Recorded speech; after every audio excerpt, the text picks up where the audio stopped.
Buwan ng Agosto, ang daming nangyari. Nako.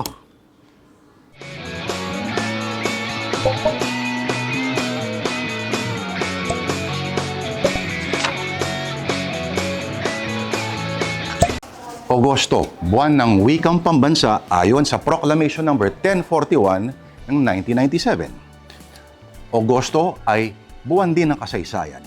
History Month ayon sa Proclamation No. 339 ng 2012. Ito rin ay National Lung Month, National Electrification Awareness Month, Farm Safety Month, at ang Breastfeeding Awareness Month. Ang last Monday ng Agosto ay National Heroes Day. Napakarami nangyari ng buwan ng Agosto. Agosto 1, 1944, namatay si Manuel Quezon sa Saranac Lake sa New York. Hindi na siya umabot sa kanyang birthday na August 19. Ang August 19 ay Quezon Day din sa mga probinsya ng Aurora at sa probinsya din ng Quezon at siyempre sa Quezon City. Agosto 1, may isa ring namatay na Pangulo, si Corazon Aquino. Yan ay taong 2009. August 3, 1902, tinatag ang Iglesia Filipina Independiente o ang Aglipayan Church. At ang Obispo Maximo ay si Father Gregorio Aglipay. Kung tutuusin mo, ito daw ay mas matapang na revolusyon dahil ang panahon na yun, makapangyarihan ang simbahan pa rin.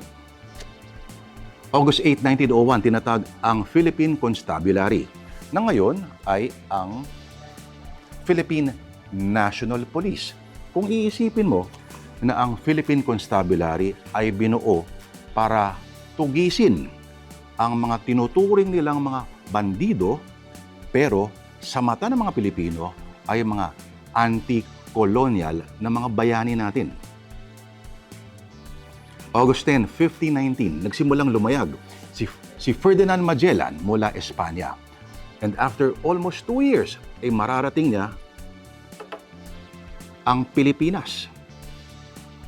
August 15, 1945, sa radyo'y inanunsyo ni Emperor Hirohito ang pagsuko ng Japan, hudyat ng pagtatapos ng World War II sa bahaging ito ng mundo. August 17, binuwag ni Pangulong Jose P. Laurel ang ikalawang Republika ng Pilipinas. August 18, namatay si DILG Secretary Jesse Robredo. Nag-crash ang kanyang eroplano. August 20, 1939, pinanganak ang greatest Pinoy action star na kung naniniwala kang dinaya ang eleksyon ng 2004, ay muntik na maging presidente ng Pilipinas, si Fernando Poe Jr. August 21, 1983, binaril habang bumababa ng eroplano si Senador Benigno Aquino Jr. Agosto 21, taong 1971 din, binomba ang Meeting de Avance ng Liberal Party sa Plaza Miranda sa Quiapo. August 23, 1896. Halos 500 miyembro ng Katipunan ang nagpunit ng kanilang sedula at yan ang naging hudyat ng pag-aaklas ng revolusyon laban sa Espanya. August 27, taong 1900, lumikas pa Palanan, Isabela si General Emilio Aguinaldo at tinutugis siya ng mga Amerikano. August 28, 1987, tinangka ng mga rebelding RAM o Reform the Armed Forces Movement sa pangunguna ni Colonel Gregorio Honasan na lusubin ang Malacanang upang pataubin ang gobyerno ni Cory Aquino. May nasugatan pa nga ang mamang ito na magiging pangulo rin balang araw. Pero tingnan mo, long hair pa siya. Kung naniniwala kayo sa feng shui, sasabihin ninyo na dahil ang buwang ito ay ghost month, kung kailan daw ang yin o yung dark energy ay higit na mas malakas kaysa sa yang. Sa panahong ito, bawal daw magpakasal, bawal magpatayo ng bagong negosyo, bumiyaya, magpa-opera at lahat ng mga desisyon na malaki ang kinalaman sa pagbabago ng iyong buhay. Kadalasang bumabagsak daw ang mga stocks sa stock market sa buwang ito. At marami ring mga trahedya ang nangyayari tuwing Agosto, gaya ng pagguho ng Cherry Hill sa Antipolo noong 1999. Noong 2010 naman, sunod-sunod ang mga balita ng mga nahuhulog na bus sa probinsya. O nga pala, baka nagkakalimutan na, August 23, 2010 nangyari ang malagim na Luneta hostage crisis. May green na smoke at sinasabi nga nila maaari yan ay tear gas na binato na nga sa loob.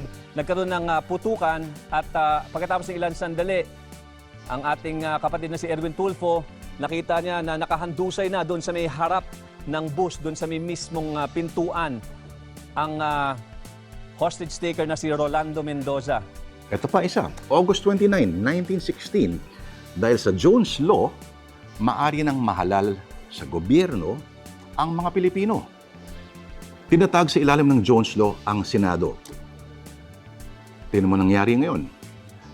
Pero nung una, yan ay pinangunahan ng kauna-unahan at pinakamatagal na Senate President na si Manuel Luis Quezon.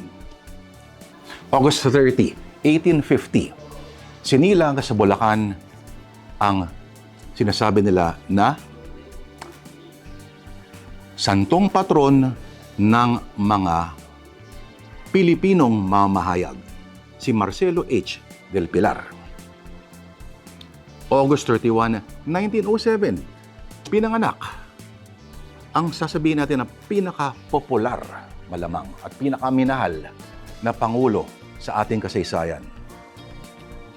Hindi yung nasa dahig, kundi si Pangulong Ramon Magsaysay. Isa sa mga talagang popular, ibig sabihin talagang at niyakap talaga noon na Pangulo sa ating kasaysayan. Ang urig ng man of the masses. Yun nga lang, namatay siya sa isang plane crash sa Cebu taong 1957.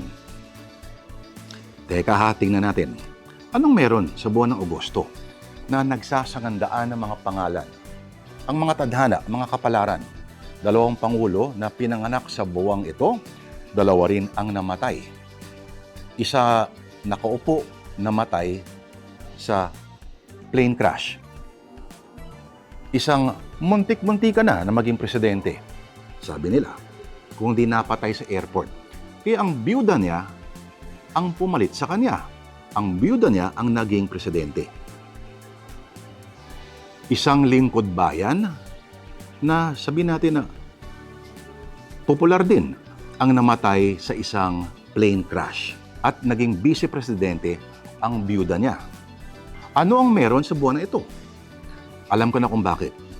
Dahil napakaraming multo sa kasaysayan na ayaw pa rin tayong lubayan. Dahil ang buwang ito ay August. Get it? August. Okay, sorry. I'll show my way out.